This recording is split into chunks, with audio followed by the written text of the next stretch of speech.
Halo semuanya, kembali lagi di Paranormal Experience. Dan semenjak kemarin itu ternyata banyak yang email ke gue. Dan kalau email itu suka ada yang bilang, wah gue punya cerita nih Paranormal Experience bang, gini. Cuman yang baca tuh sebenarnya si Reza ya, anak kreatif gue. Dan dia yang punya privilege untuk menentukan siapa nih yang masuk ke videonya. Dan baru aja tadi gue ke kantor, terus katanya ini ada satu orang yang dipilih sama Reza nih, namanya Irfan. Iya, Bang. Bener lo email Reza? Benar, saya email hari Kamis kemarin. Hari Kamis kemarin, terus di situ ditulis panjang lebar gitu.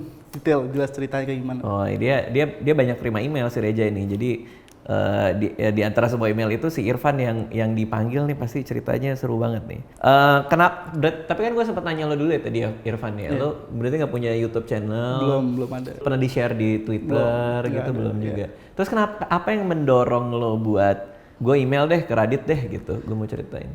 Gue sih pengen cerita aja sih, nggak ada maksud untuk apa-apa juga. Jadi karena mungkin ini pengalaman pertama saya gitu kan, yang saya alamin, yang akhirnya beruntut ke banyak hal gitu sampai sekarang gitu. Jadi kayaknya seru deh kalau diobrolin. Belum diceritain, oke. Tapi lo bener belum pernah ceritain ke manapun deh? Belum. Secara publik nggak? Belum pernah. pernah. Okay. Ceritanya cerita asli? Cerita asli. Ya dialami sendiri? Dialami sendiri.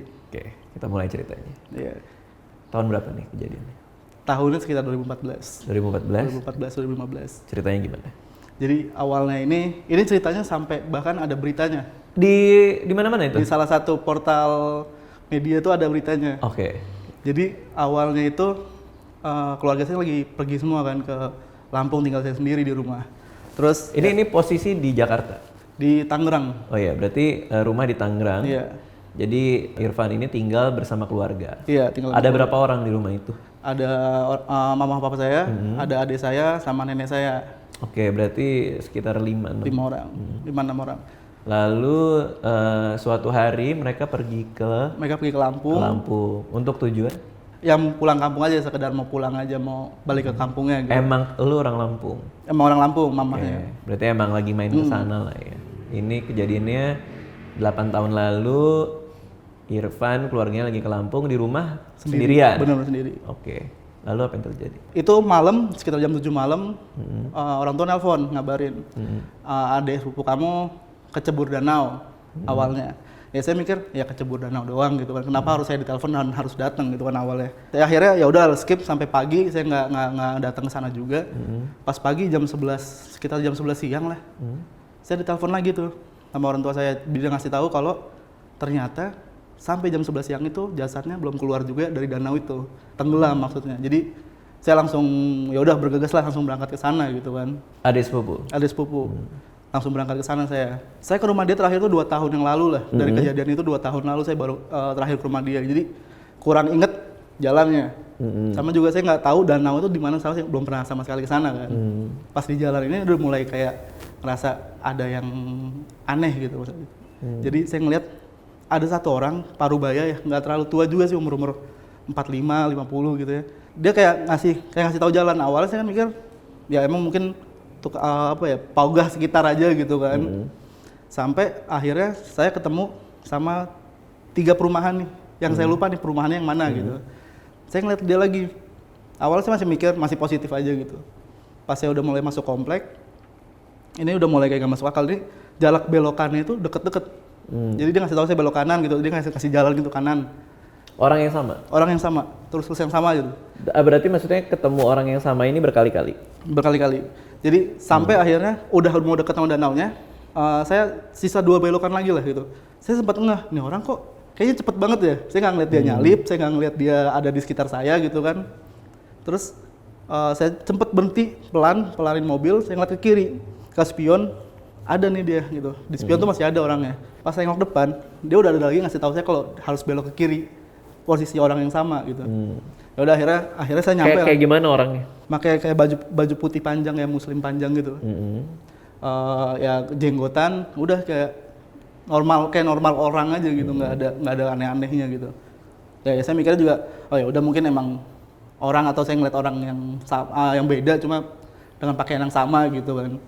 Saya nyampe, beberapa orang ngenalin saya, mungkin udah diinfoin juga saya mau datang. langsung tuh saya ke daerah danaunya gitu. Langsung disuruh ada duduk satu tikar gitu bareng sama saudara saya juga di sana.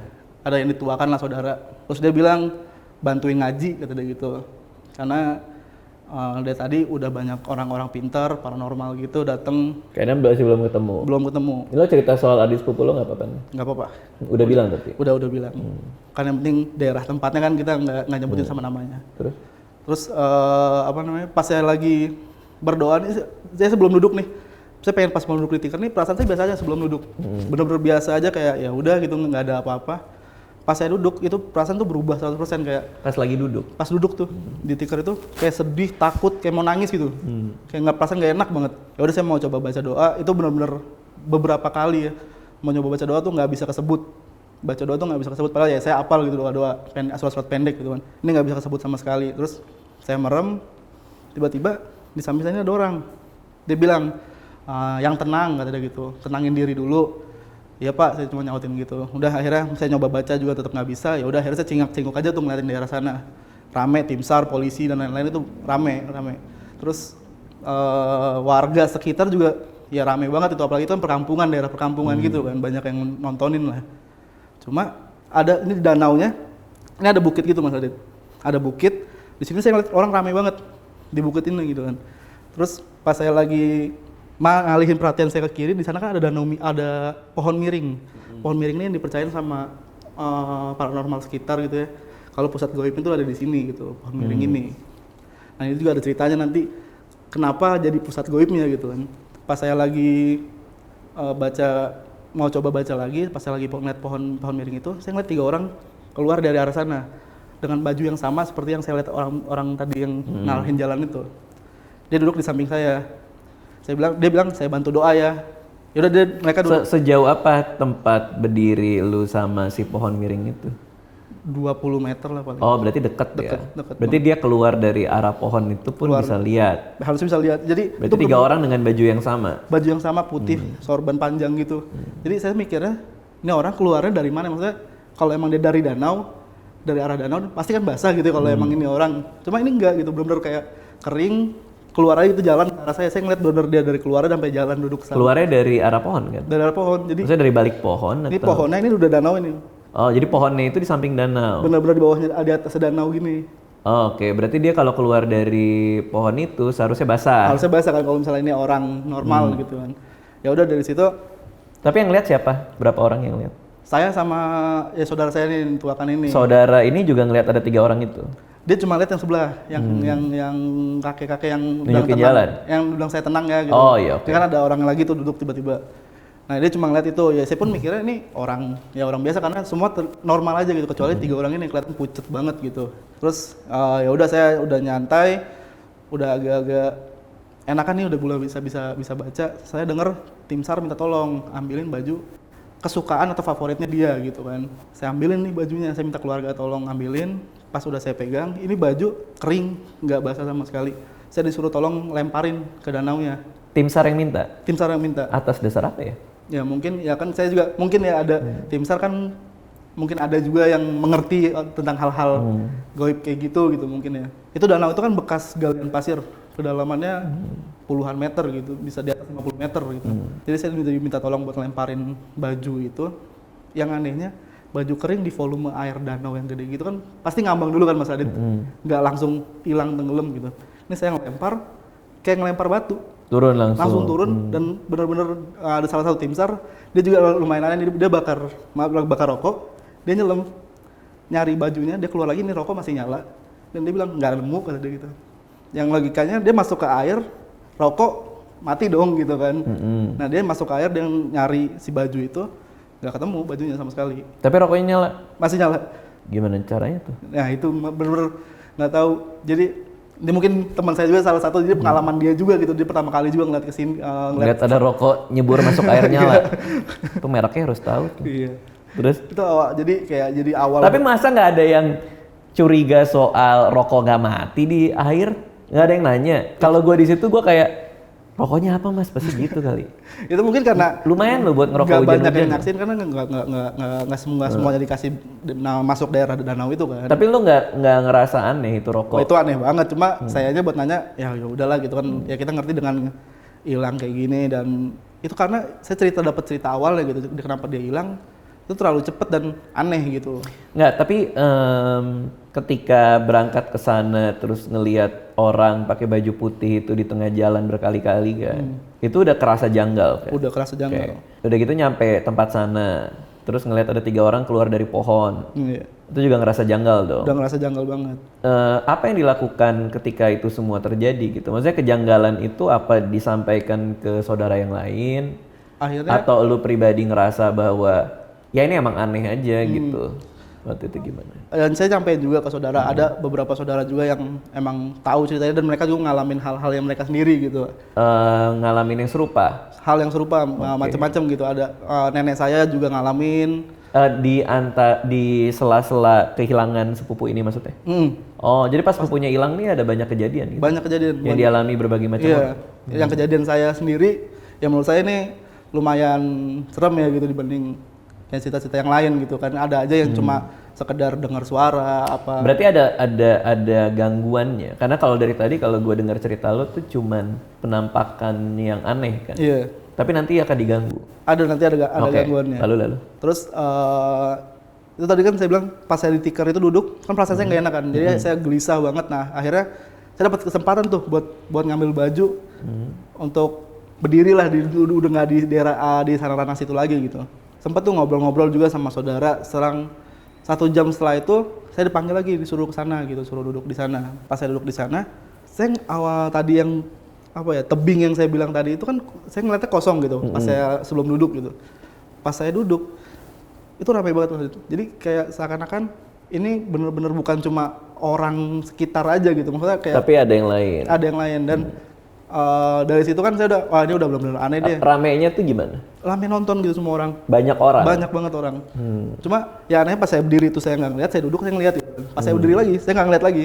Akhirnya saya milih buat, udah saya ngontek salah satu teman saya yang saya tahu papahnya bisa nih akan hal-hal kayak gini gitu. Saya pernah beberapa kali juga minta tolong sama papahnya gitu kan, bapaknya. Akhirnya saya datang ke rumahnya, saya nanya tentang kejadian ini gitu. Berarti situasinya tuh masih di hari yang sama? Masih di hari yang sama. Karena dia baru hilang 2 hari berarti ya? 1 hari, dari Sabtu ya, Sabtu sore. Terus pas saya datang ke sana, respon bapaknya teman saya itu langsung, kan di sana udah banyak orang yang bantuin katanya gitu. Ya cuma udah 1 hari ini kan nggak ada hasil gitu kan. Ya udah pancing mayit kata dia gitu. Kamu kan bisa pancing mayit gitu ya. Jadi kalau paranormal itu dia biasanya bisa pancing mayit, Mas. Jadi kita kalau misalnya ada yang hilang di danau, di laut gitu, kayak mancing gitu. Jadi kita mancing mayatnya biar keluar. Caranya? Nah, caranya itu saya dikasih tahu genteng, pecahan genteng diikat sama benang merah. Kita baca surat-surat pendek sama panggil-panggil namanya. Cuma di tempat yang emang pusat dia bahkan tahu di situ ada pohon miring yang jadi pusat goibnya gitu di sana. Kan. Akhirnya ya udah deh saya mau coba gitu awalnya kan, Mas. Awalnya oke deh saya coba mungkin caranya itu gitu. Saya sempat tuh mampir untuk jemput teman-teman saya juga untuk ngajak gitu lah, yuk nemenin gitu ke sana. Takut saya juga sendiri kan awalnya, karena udah sekitar 5 sore lah itu. Pas saya nyampe sana, saya ngeliat dulu nih tempatnya.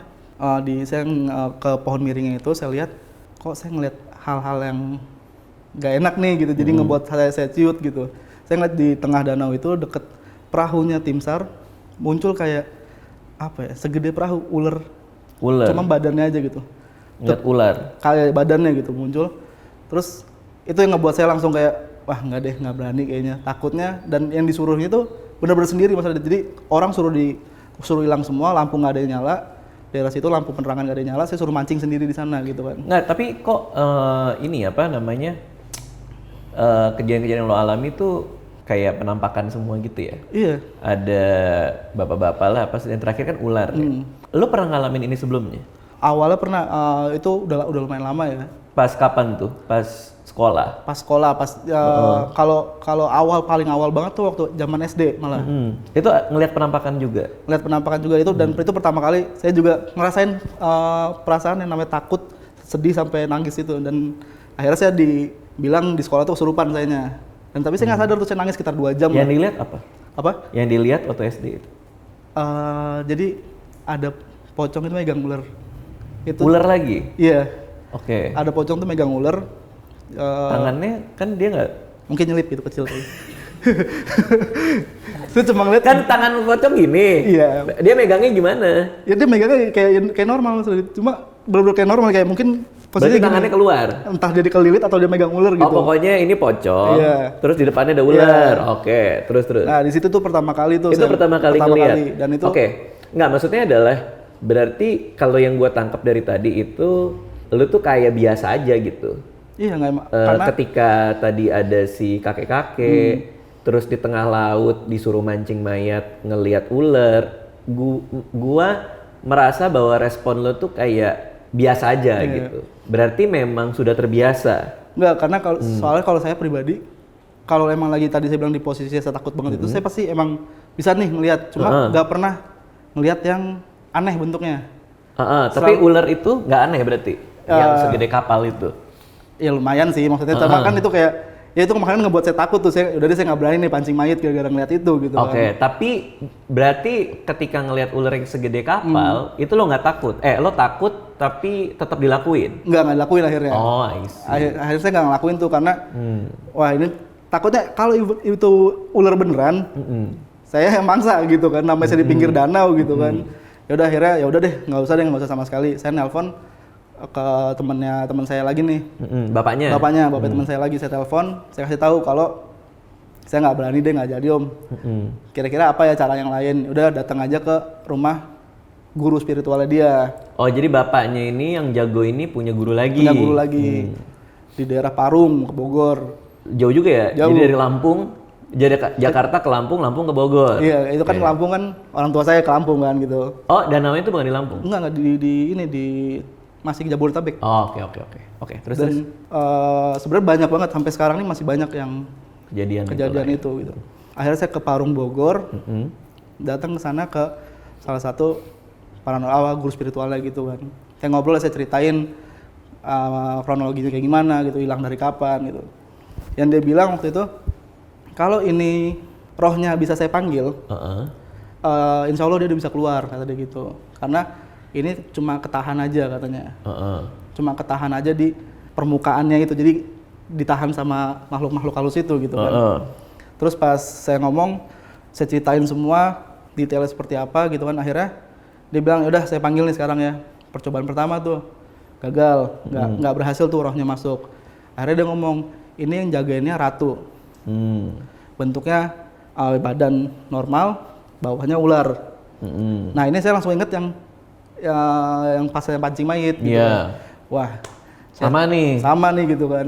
Jadi dia ngomong kalau misalnya saudara yang nggak berhasil saya panggil lagi, saya panggil ratunya ya ke sini. Oke. Nah saya kan berlima sama teman saya nih buat datang ke sana. Paranormal kan dia sendiri. Itu ratunya masuk ke dia, kita bingung dong. Siapa yang ntar yang bakal ngebantuin gitu kan. Saya ngomong nanti kalau misalnya nanti kenapa-napa gimana nih Bu gitu kan. Sedangkan ibu yang emang bisanya gitu. Nanti ada ini saya lah, ada Caranya lah gitu. ada caranya kata dia. Oh ya udah silakan Bu. Dia manggil, baca mantranya Jawa, terus ada Arab-Arabnya gitu. Terakhirnya itu dia sempat diem, dia sambil nyetil ubin gitu kan, nyetil ubin. Terus pas dia selesai baca mantranya sempat diem. Itu kita berlima ngerasain merinding yang benar-benar dari bawah gitu langsung naik ke atas, terus barang tuh dengar suara barang jatuh. Itu saksinya 5 orang gitu, barang jatuh, terus dia langsung kayak langsung gitu, dia langsung bersuara kayak gitu. Wah saya udah mikir, wah takutnya ratunya gitu kan. Ternyata enggak, dia langsung lari ke saya, langsung meluk, abang tolong abang kata gitu kan. Sesuai dengan nama panggilan kita gitu. Saya ngomongnya pun kan saya pakai nama gitu manggil dia kan. Iya kenapa gitu. Tolongin aku abang. Nah aku itu pakai nama dia ini bener, dia ngomongnya kok bener gitu sesuai. Padahal dia nggak tahu namanya siapa. Nggak tahu, dia tahu namanya cuma nggak tahu nama panggilan saya ke adik sepupu saya gitu. Tolongin aku abang, tolongin aku kata gitu kan. Terus nggak bisa keluar kata gitu, nggak bisa keluar dari sini. Terus sama siapa di sana saya tanya gitu kan. Dulu tuh sempat ada videonya cuma udah hilang. Saya sama 18 orang, ada 18 orang di sini, masih banyak banget. Oh itu sempat di videoin tuh? Sempat di videoin. Wow. Cuma hilang tuh lupa di HP temen yang siapa gitu kan. Dia ngomong sempet tolongin abang, kasihan ibu nangis terus katanya. Iya ini abang kan kesini ke Parung lagi nolongin biar cepet selesai, cepet keluar. Terus nggak lama dia ngomong kayak agak teriak itu, abang udah bisa keluar abang kata gitu kan. Bangun langsung sadar nih ibu-ibunya. langsung sadar, udah Irfan, kamu pergi gitu kan. Langsung sadar ibunya, dia langsung ngomong, kayaknya udah bisa tuh keluar katanya. Gak lama, gak selang 5 menit, gak nyampe 5 menit, tiba-tiba apa saya nelpon, katanya udah ada yang dipentalin dari danau, jadi kayak naik gitu. Naiknya tuh kayak nggak nyantai, yang agak lompat gitu. Dan jalan pelan-pelan ke kayak kena aliran air gitu, ke pinggir, ke bawah air gitu, ke pinggir. Ya udah akhirnya saya juga bilang makasih apa segala macam sama yang ngebantuin tadi gitu. Dia ngomong nggak usah kaget kalau misalnya ntar dia tiba-tiba muncul, dia mengucapin terima kasih, nggak usah kaget gitu. Ya nggak apa-apa, cuma parno juga itu kan, saya kan meskipun saudara sendiri gitu kan, muncul saya lagi nyetir sendiri kan ngeri juga gitu. Terus sempat saya mampir ke sana dulu, saya ngeliat jasadnya, itu semuanya normal Mas Radit. Kalau orang sehari tenggelam biru lah atau bengkak gitu kan, sehari lebih lah, lebih 8 jam, 24 lebih 8 jam gitu kan. Bengkak harusnya atau biru gitu. Ini enggak, sama sekali enggak, normal, cuma keriput di tangan aja. Dan di situ kan ada dokter, kenal lah tetanggaan gitu, tetangganya saudara saya ini. Ya dia ngomong nih kayak orang baru meninggal 1 jam gitu. Kayak buat saya nih cerita ini benar-benar awal nih saya buat percaya dengan hal-hal mistis gitu. Tapi maksudnya apa kalau dia cuman seperti baru meninggal sejam? Jadi maksudnya apa? Apa dia hilang dulu mungkin, mayatnya? Ya mungkin dia hilang dulu nggak di sana gitu, dan akhirnya baru ditaruh di sana sejam yang lalu. Bener-bener kayak keriput di tangan doang, kayak kita berenang lah gitu kan, cuma keriput di tangan doang gitu. Nggak ada bengkak, nggak ada air di paru-paru, bahkan nggak ada. Berarti yang ke orang pinter itu adalah saudara-saudaranya ya gitu ya? Iya. Sepupu-sepupunya gitu. Ya makanya saya, itu pertama kali dia ngebuat saya kayak, wah percaya nih hal-hal kayak gini gitu. Setelah itu kan ada aja gitu kejadian yang saudara saya cerita, yang ternyata mengkonfirm lagi yang ular itu gitu, ada juga. Apa tuh? Jadi nenek saya nih ngajak temennya dari daerah Jogja buat datang ke sini gitu kan, buat ngebantuin apa sih sebenarnya yang ada di sini gitu. Kalau bisa jangan dihilangin lah, jangan sampai ada korban lagi gitu. Temen nenek saya datang ngecek, ternyata emang benar di sana ada salah satu penunggunya tuh, ya itu tadi ratu, badannya setengah orang, setengahnya ular. Dan bahkan nenek saya tuh ngasih bukti sisik tuh segede gini. Sisik. Di apa? Dapat dari mana? Nggak tahu, itu katanya mereka tuh kayak ya berantem lah, magic mereka gitu. Si nenek? Enggak, temennya nenek itu. Oh, temennya nenek. Berantem magicnya mereka lah gitu kan. Dan bahkan ada sisiknya yang ada sisa itu? di tangan, ada. Berarti kayak silumannya itu ninggalin sisik? Ya mungkin kena karena luka atau apa gitu kan. Oke, menarik juga ya. Ya makanya ini awal, wah ada ya. Masih ada nggak sisiknya? Ya udah nggak, 8 tahun lalu. Oke, habis itu ada perubahan dalam hidup lo setelah Ya ada, jadi kan mungkin karena ketemu dengan banyak paranormal waktu itu ya, jadi kayak sedikit pekanya tuh. Cuma ya tadi kalau lagi normal kayak gini ya nggak bisa ngeliat apa-apa, nggak bisa apa. Cuma kalau misalnya lagi ngerasain yang takut, yang sampai kayak pengen nangis gitu loh, kayak langsung kayak tiba-tiba ada aja gitu yang bisa dilihat gitu. Meskipun benar itu. Iya, di sini ada nggak? Saya lagi biasa aja sih. Biasa kalau emang tempatnya kayak misalnya kayak saya ke villa baru atau apa gitu ya. Baru berasa. Baru tuh berasa banget gitu. Kalau emang ada mungkin gitu kan, berasa yang emang kayak saya takut sampai pengen nangis gitu. Tapi kalau di sini itu ya, kalau menurut terus cuman apa yang ngebuat jadi berubah kan? Itu kan yang lo alamin itu lo ketemu paranormal doang ya. Tapi kok bisa lo jadi tiba-tiba sesensitif itu? Maksudnya momennya di mana? Kalau dibilang sensitif sih enggak juga ya gitu kan. Cuma ya mungkin karena yang tadi itu ya, mungkin saya yang ngalaminnya, terus juga saya yang beberapa kali ketemu dengan, malah saya gitu yang ketemu sama orang-orang yang emang ngebantunya, terus ngelihat yang aneh-aneh gitu. Mungkin di situ pertama kali kayak ngerasain real langsung. Jadi itu ngebuat terus-terusan gitu. Mungkin jadi mikir kalau lagi ngerasain perasaan kayak gitu, saya bisa ngeliat mungkin halusinasi juga gitu kan. Tapi yang paling real apa yang dilihat? Ular itu real tuh? Kelihatan nyata tuh? Paling real. Yang paling real sih bener-bener yang 3 itu, karena duduknya bener-bener di sebelah. Itu wujudnya, bentuknya kelihatan banget. Kelihatan banget orang, cuma yang duduknya pun normal. Dan ketika dia menyentuh badan lu juga lu berasa? Kalau yang duduk yang bawa apa itu berasa. Nyentuh. Bisa gitu ya? Itu berasa.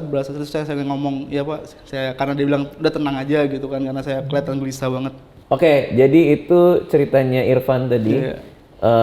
Kejadiannya itu 8 tahun yang lalu dan dialami oleh banyak saudara-saudara sendiri juga ya. Dan ternyata semuanya ini ya mengalami kejadian yang serupa sampai benang merahnya itu ada di soal ular itu ya. Iya. Karena kan neneknya pun juga walaupun belum cerita ke nenek kali ya soal ngeliat ular segala macam, tapi neneknya bisa udah cerita, lagi dikonfirmasi sama dia. Dikonfirmasi ini cerita juga baru sekitar 8 bulan lalu saya cerita ke nenek yang emang saya ternyata ngeliat ular juga di sana gitu.